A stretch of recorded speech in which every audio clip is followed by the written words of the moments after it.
my name is Stephanie Thaler, and welcome to my channel, Twin City Tresses, where we review the good, the bad, and sometimes the ugly truth about wigs. A lot of times when we're ordering wigs online, we will have an idea in our head of what they will look like when they show up. And when they get there, they can look like something completely different, or it could be something that we really fall in love with. So I do these reviews. I give my honest feedback because I have been wig fished in the past. It's not very fun. You get your hopes up about what a wig is gonna look like, and then it shows up and it's nothing at all what the picture described. So today we have this Wigshe 100% human hair wig. She is 21 inches long. I ordered her at 120% density, which is a little bit more hair than I'm used to. But the reason that I did that is that if it's too much hair, you can easily take a thinning shears and go in and take some of the weight and bulk off of this, especially on the ends. I myself would rather have too much hair than not enough. I've ordered wigs in the past where they're low density and you can actually see all of the wefting that's happening in between the hair, and it makes it look very wiggy. And so I erred on the side of safety, and I went with a little bit thicker density wig than I would normally order. So this is the cap. I had to cut off the lace front so you can see the remnants of that lace.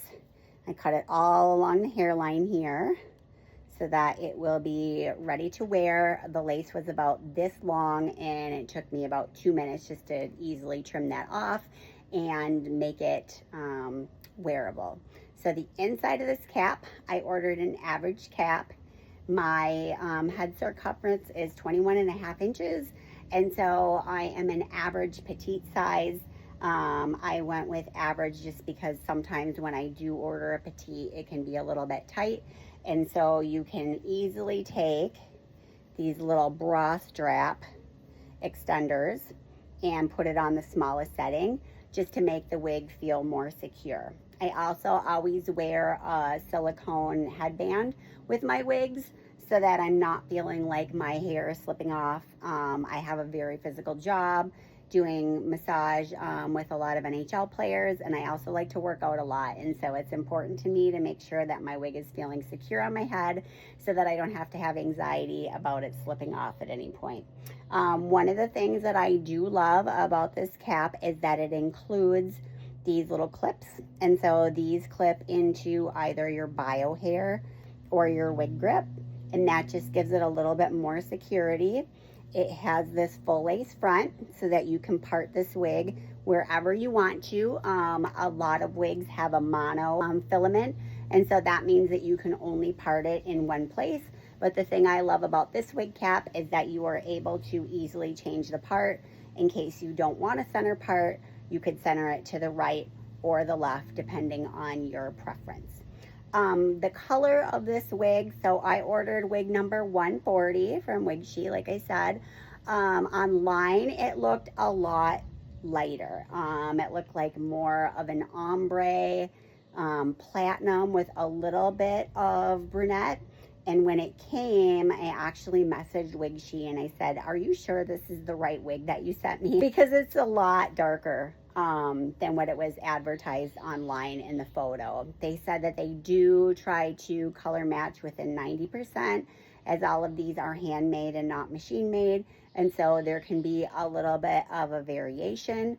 For myself, I really prefer something that is a cooler blonde all the way through, and then maybe a little bit of a dark low light.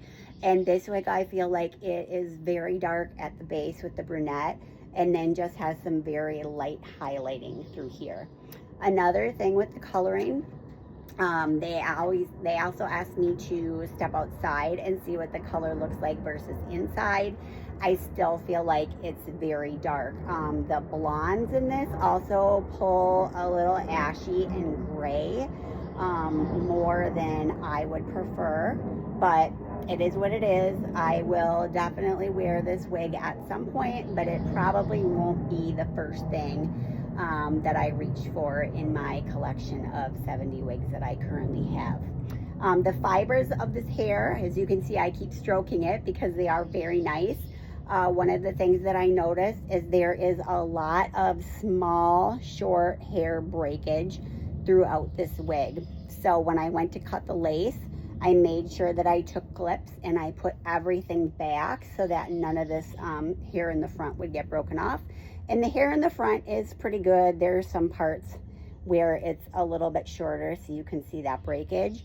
But in the back here, there's quite a bit of breakage in the hair. So for a brand new wig, if I was spending the $550 that this wig retails for online, I would be pretty disappointed in that, especially for a brand new wig. With human hair wigs, you do have to style them all the time. So most of the wigs in my collection are synthetic, heat friendly, and it takes me about 3 minutes to get ready in the morning. The nice thing about heat-friendly synthetics is that you don't have to restyle them all the time. You can either take a warm clothes steamer, or you can get your hair wet and then take a blow dryer and get it dry and just kind of crunch this to put these curls back in. Where with a human hair wig, you actually have to completely style it. Myself, I love being able to get ready in 3 minutes in the morning and not have to worry about my hair. I love that this is kind of a throw and go, where with these human hair wigs, you do have to take the time to style them. You're going to use heat protectant. You're going to use moisturizing spray just like you would with your human hair.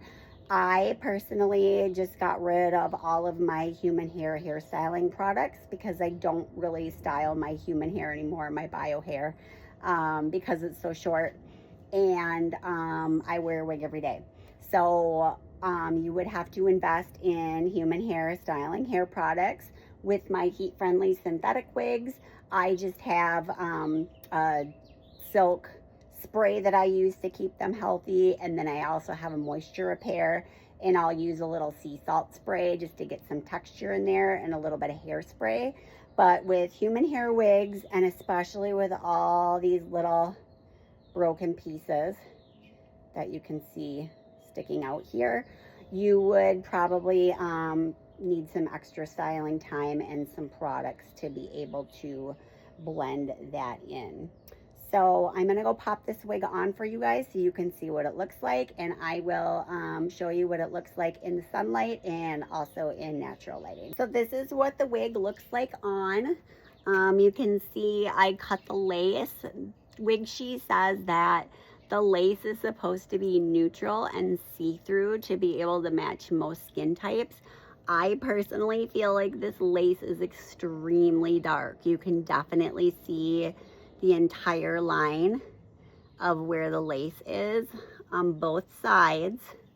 And part of that is that the base of this wig is so dark. Like I mentioned earlier, when I saw the wig online, it was more of a platinum ombre, so much more blonde.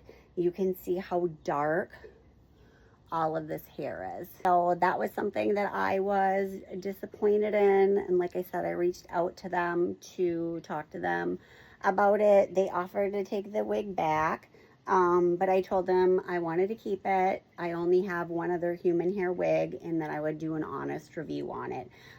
These fibers are incredible. As you can tell, I just can't stop touching this wig. So I love that. I have not styled this wig at all yet. This is how it came out of the box. So it has kind of an off-center part here, so you can see. And then I'll do a little turn so that you can get an idea of what the wig looks like from the sides and the back. So I'm going to take you inside so that you can see the difference in the coloring when I'm indoors versus outdoors. So I am inside, and you can see how incredibly dark this wig is in natural lighting in the house versus being outside. It is much darker. It's a way too dark for my complexion personally. You can see how dark this lace is here on the hairline. The wig is pretty comfortable. As you can see, it's going down The ear tabs are just above my ears, which is good. That feels nice and secure. I have the little clips in. There is quite a bit of extra space in the back of this wig that almost kind of poofs out. But because the density of the hair is so thick, you can't really notice it unless you're pressing on the wig. I have other wigs that have the same issue, and it can make you feel a little bit self-conscious, but I promise you, you're the only one that's noticing that. So overall, I love the quality of the hair. It's nice and silky, feels healthy. The coloring, not very happy with. The density is a bit much for me, so I'm going to take my thinning shears and I'm going to go through here section by section and thin it out a little bit so that it looks a little bit less wiggy. Yeah, so my overall thoughts, if I paid $550 for this wig online, I probably wouldn't be very happy with the color. It is a human hair wig, so you could take it to a salon and get some highlights put in. It's expensive and it's hard to find somebody who is trained properly in coloring a human hair wig. It's a different process than just coloring human hair. So that is my review on Wigshe. It's my honest review. I'll always give you guys my honest thoughts about any wig that I try.